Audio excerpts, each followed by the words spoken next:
Good morning, everyone. Thank you very much earlier to Chief Minister Picardo and Minister Isla for their kind words and warm address. For those of you who have travelled from abroad, welcome to Gibraltar. I'm William Gracia, and I'm a member of the Risk and Innovations team at the Financial Services Commission. And I'm Sian Jones. I have been a consultant in regulatory compliance for a number of years and specialised in this field. I was part of the team that developed the DLT framework, and since November last year I have moved and become a permanent member of the team taking this DLT stuff forward. So today I'm going to be providing you with an update of what's been happening since the last time Nikki spoke to you guys back in October, while Sian is going to be providing you an overview of the incoming token regulations. So DLT regulations were published on the 12th of October last year, and they came into force on the 1st of January this year. This makes using DLT for the storage and transmission of value belonging to others a regulated activity. Any firm that wishes to offer these services in or from Gibraltar would need to be licensed by us. Once the regulation was published, we focused our efforts on issuing the guidance notes and operationalizing the DLT framework internally. The guidance notes were published on the 15th of December. And in order to get these drafted and published, we received assistance from the private sector. Many advisors were working within the space, and some of you are here today and will be speaking later. I'd like to take this opportunity to thank you all for your valuable contribution and tremendous hard work in getting these drafted. So the guidance notes have been decided to provide some guidance as to the operational, technical and organizational standards expected and in some circumstances required by us in order to comply with the 9 regulatory principles. The guidance notes are meant to be interpretive guidance and for a interpretive guidance for a DLT provider. Any examples contained in the document should be noted as indicative of good practice. And in order to meet this criteria, firms will need to operate to a very high standard. As the industry matures and standards emerge, we will also be updating the guidance notes. This is to ensure that they remain relevant and they reflect any internationally adopted guidelines or standards. For the benefit of those of you who are unaware of the guidance notes, I'll just quickly run through a couple of examples.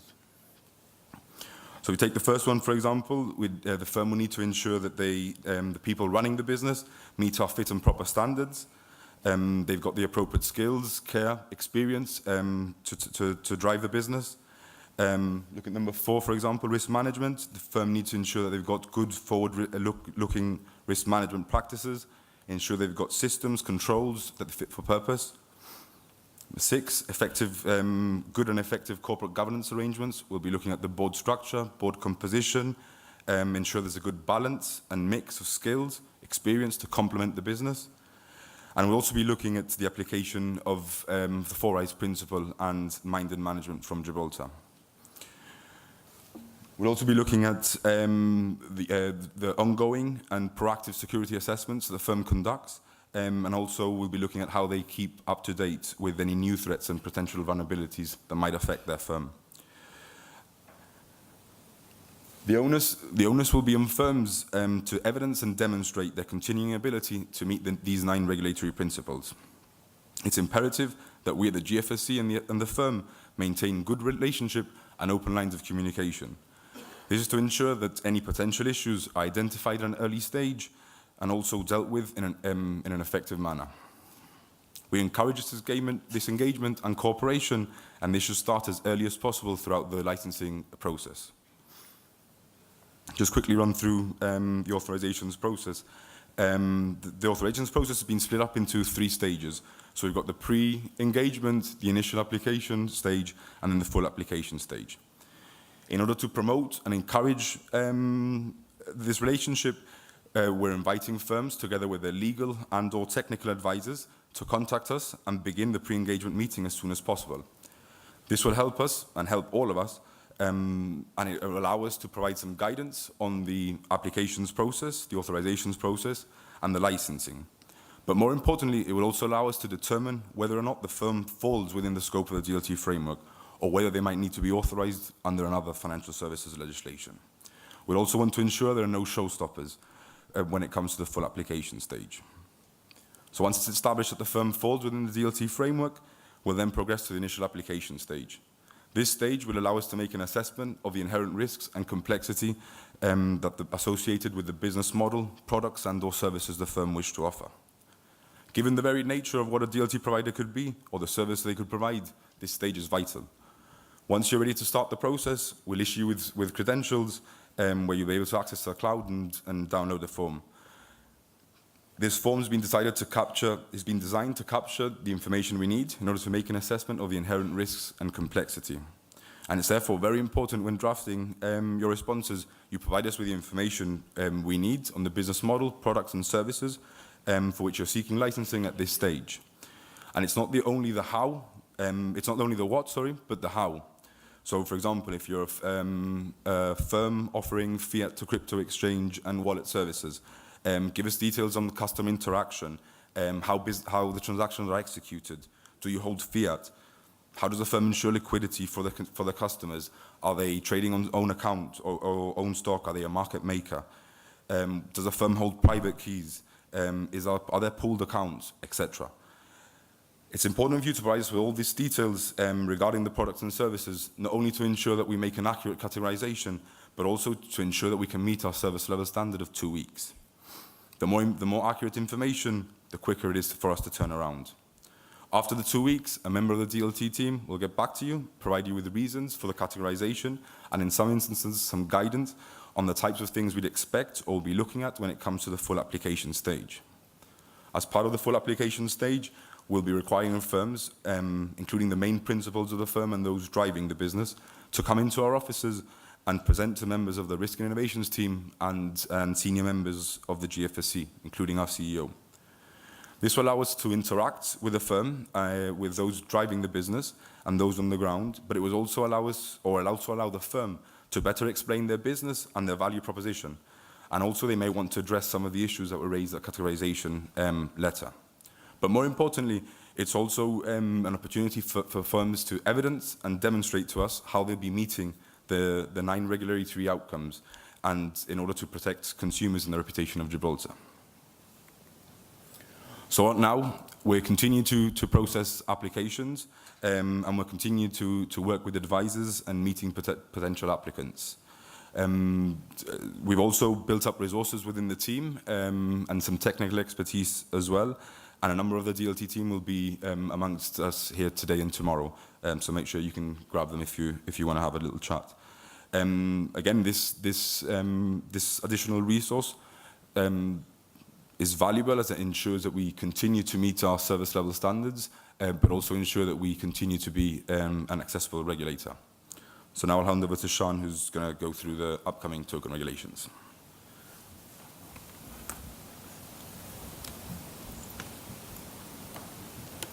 Thanks, Vinny.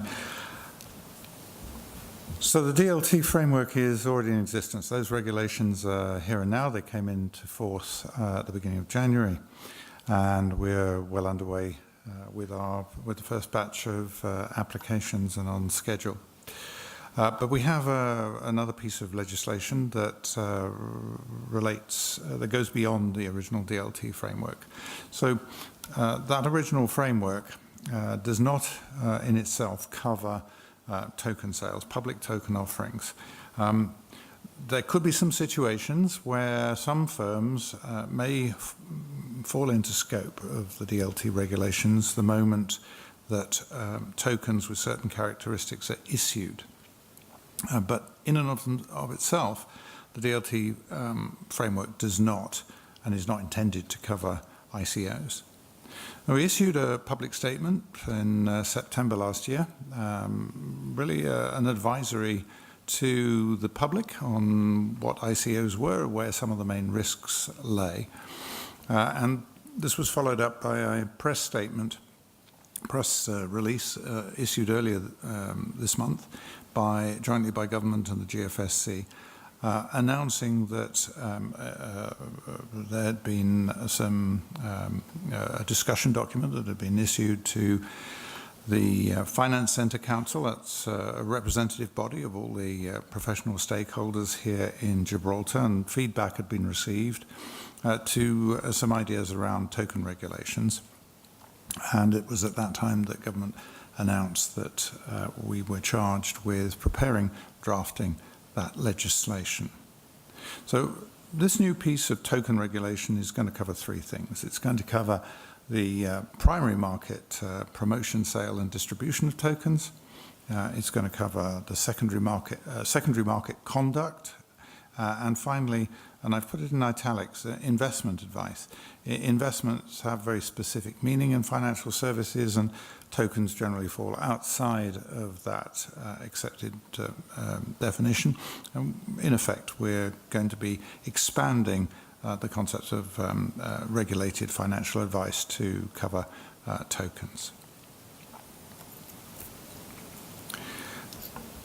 So what are the outcomes? Well, we share some of the outcomes with the DLT framework, but we've added another one. In the context of everything, really, that the GFSC does, our interests are to protect consumers. And in this area of token sales, we're wanting to make sure that there is full and accurate disclosure of information to enable informed decisions to be made by those who might want to contribute or participate in the token sale. We also want to ensure that there are orderly and proper conduct in secondary market platforms. So secondary markets in traditional financial services and instruments such as stocks and shares and commodities and derivatives are governed by a raft of regulation, really, to ensure that the markets are fair, that there's no market abuse, that there's no inside information being used, and so on and so forth. This doesn't extend to secondary markets in tokens at the moment, and we want to create a level playing field there. And finally, we want to make sure that consumers benefit from competent professional investment advice. We have a duty, as you've heard talked about by the Chief Minister and by Minister Isola, to protect Gibraltar's reputation. We're a small jurisdiction. We're very jealous of our hard-won reputation in the financial services world, and we certainly punch above our weight, and we need to maintain those standards and ensure that the reputation here of the jurisdiction is maintained and improved further. We also have a third objective, a third outcome we're seeking, and that is really to support the safe use of tokens as a means of crowdfinancing. So we believe that tokens may be a perfectly legal and valid way of raising much needed finance for startups and small and medium-sized enterprises. The important thing is to make sure that as a novel means of crowdfinancing, that it has proper support without really compromising the first two outcomes.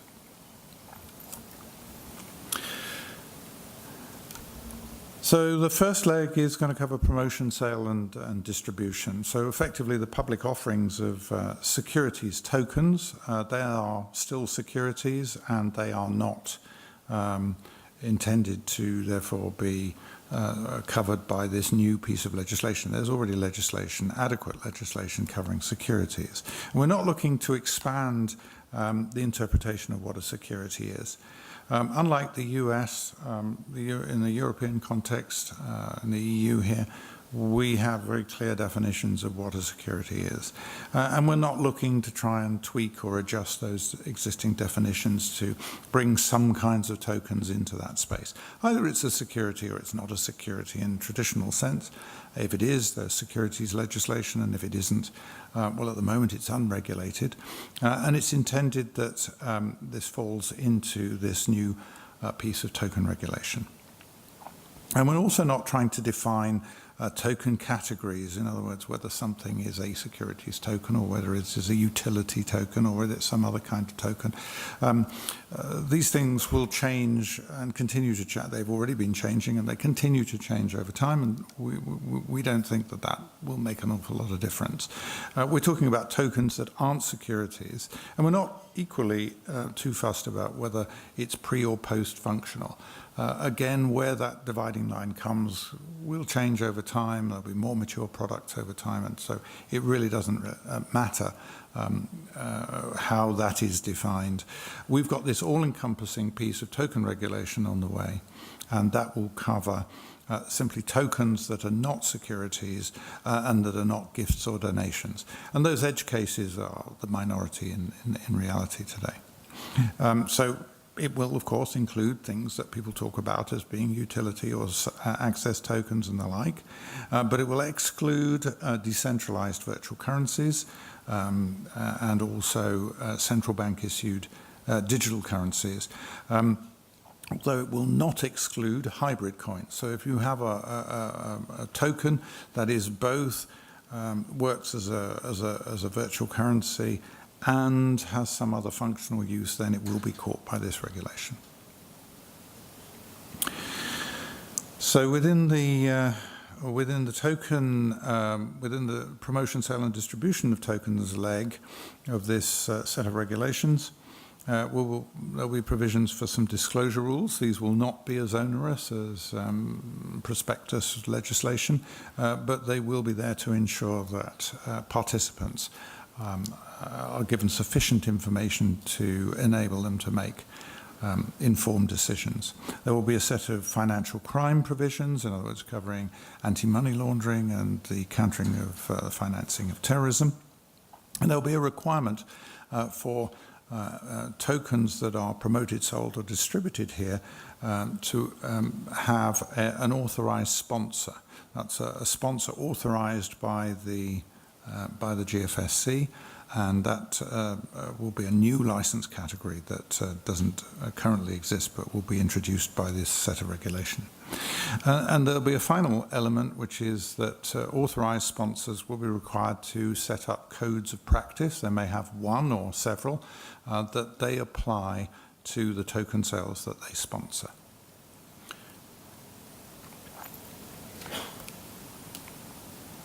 Sorry. Just to be clear, so that we'll therefore be regulating authorized sponsors, we'll be regulating secondary market operators, and we'll be regulating investment advisors, but we'll not be regulating technology, tokens themselves, smart contracts or their functionality. We'll not be regulating individual public token offerings, nor will we be regulating persons involved in the promotion, sale or distribution of tokens. Within the secondary market conduct leg, this will cover secondary market platforms in tokenized assets, including virtual currencies, and any derivatives that are not otherwise caught by existing legislation. Some derivative products are already caught by existing legislation. The regulations are designed to ensure that there are that organized trading takes place on regulated platforms. It will attempt to establish transparency and oversight of those secondary markets, and it will enhance consumer protection and impose conduct of business rules on the markets, and essentially encourage competition. A part of an element of this secondary market leg will include the requirement to provide certain disclosures to the public on trading activity and also to us as a regulator of transaction data. And finally, there'll be some potential for us to make, if you like, supervisory actions relating to tokens on the market or positions on derivatives to ensure orderly markets. And finally, the investment advice piece. This will cover the provision of advice concerning investment in tokens. I guess we're thinking really here of three types of advice: generic advice, product-related advice, and also personal recommendation. And this is to ensure that the advice is fair, transparent, and professional. In a sense, this will be similar to the investment advice provisions under MiFID, which is the EU directive that covers all the other kinds of financial instruments, but will be applied appropriately and proportionately and where relevant. The next steps, that drafting of legislation is already underway. There'll be a bill, as you heard from the Chief Minister or Minister Isola, that will be laid before Parliament in Q2, so that's a fairly aggressive timeline. And regulations will follow almost immediately, covering each of the three sets of the three legs, if you like, of the legislation. I would expect the primary market promotion, sale and distribution leg to be out more or less around the time that Parliament considers the primary legislation. The others will then follow that in sequence over the ensuing few months. We'll be taking licence applications for the new licence categories from Q2, and we'll have our typical service level standard in relation to licence applications of 3 months. Now, if you'd like some further information, you'll find our website, gfsc.gi, a section on there /DLT, deals specifically with this topic, covers the existing framework and some of the existing announcements. And if you keep an eye out on that webpage, you'll hear further information as it becomes available, including drafts of the legislation and also government's paper that Minister Isola talked about a few minutes ago. I think we've got about 5 minutes available or so, 5 to 10 minutes for questions. If you have any, William, I'll be very happy to take them. So does anybody have any questions? I can bring a microphone. 1 second. I'm not as young as I used to be. It'll take me a while to get there. Thank you. Hello, I'm Mark Alul. I'm a Gibraltar lawyer. Sian, a question for you. Will there be a transitional period for ICOs which are ongoing once the legislation is passed? The requirements are probably going to have some transitional provisions in there, mainly certain elements, I suspect. So there'll probably be a requirement more or less straight away or in short order of time in relation to the disclosure rules and the financial crime elements. Obviously, there won't be any authorised sponsors from day one because they'll only be enabled, in effect, by those regulations, so there'll clearly be some transitional arrangements there. Typically in this space and by default under the 1989 Act, under which this will fall. Sorry, that's a piece of technical lawyer speak, but some in the audience will understand. There's already a piece of legislation that's been around for some time onto which this will be grafted. The default is 2 months for transitional arrangements, so think around that sort of time. Quite the detail of that will become apparent when the draft is available, hopefully in the coming few weeks. Hi, Sian. It's Sharon from Octopus International. We met a few times recently. You've mentioned authorised sponsors. Can you enlighten us a little more on that?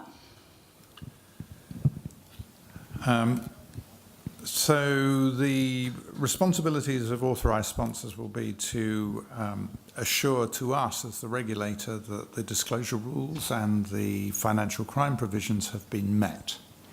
There is always scope for authorised sponsors to provide additional services, and those additional services might, for example, include things such as a role in the distribution of the proceeds of sale and so on and so forth, that might fit within the particular code of practice that authorised sponsor has adopted. So we, as a regulator, will not be setting a single code of practice. We believe that that's probably best set by the market. It needs to adapt from time to time to new types or new flavours of tokens, new ways of bringing them to market, new ways that the market may seek to protect participants and subscribers. And so we feel this is best done, these codes of practice are best set by authorised sponsors. But those authorised sponsors will, of course, be submitting their codes of practice to us as part of their approval and supervision. And so we will have some oversight. We do intend there to be some principles that will be incorporated into the regulations, which will, if you like, give high-level bullets, if you like, as to what the sorts of things that should or must be included in codes of practice. And it's really something then for authorised sponsors to create, in a sense, codes of practice that become their product and which are added value. We will have oversight of that because we'll regulate authorised sponsors, but they'll be free to offer these extra services as a way of, I suppose, competing one with another. Hope that answers the question. We have time for maybe 2 more questions. Yeah.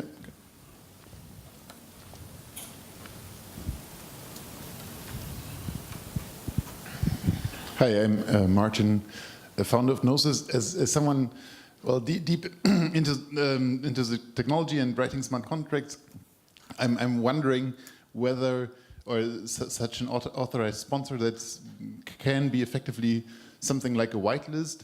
Have you ever thought about making those information available to smart contracts? So that what that mean would that you as a regulator would need to somehow sign those data, and that would allow smart contracts to use that and have decentralized applications that know, okay, that is registered by the regulator.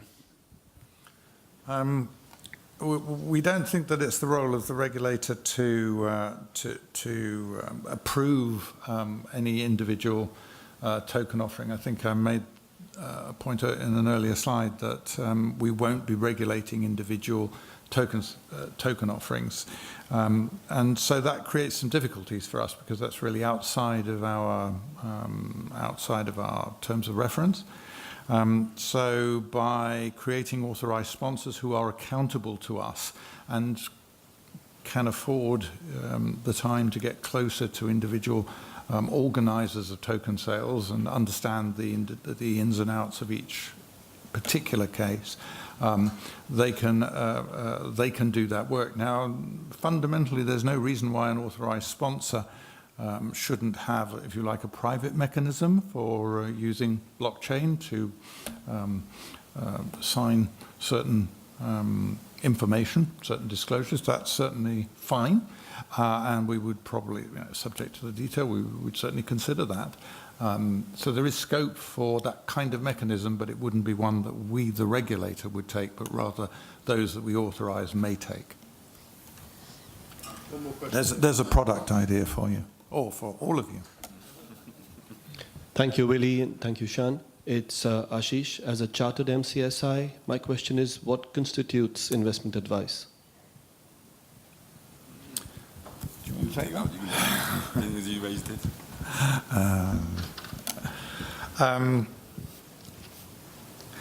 What we're going to do in relation to in relation to the investment advice piece, so the regulations are well short of being drafted at this stage, or at least that part of it. So we're concentrating at the moment on the primary the needed primary legislation and the first leg, the promotion, sale, and distribution regulations.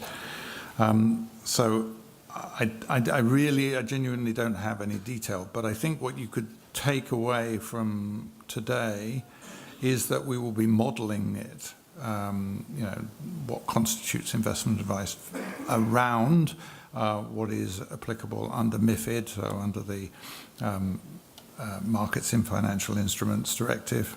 Markets, yeah, that's right. And there's a piece that covers investment advice there, and we'll be looking to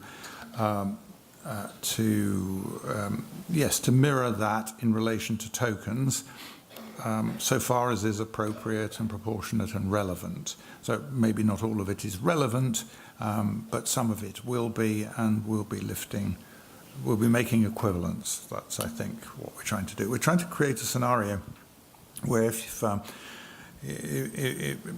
looking at this as tokens, digital assets, as an asset class, it seems unreasonable that that's excluded from regulated financial advice today. Yeah, you get advice on stocks and shares and bonds and a whole raft of other stuff. And that advice is regulated and regulates the professional standards and requires fairness and so on, and disclosures of various sorts and so on. Well, whether you think that works perfectly or not, that's neither here nor there. That's the system that we have for consumer protection, in effect, around investment advice. It seems unfair and unreasonable and perhaps unnecessarily burdensome on those who seek to give investment advice, for the same standards, in effect, not to apply to this new asset class.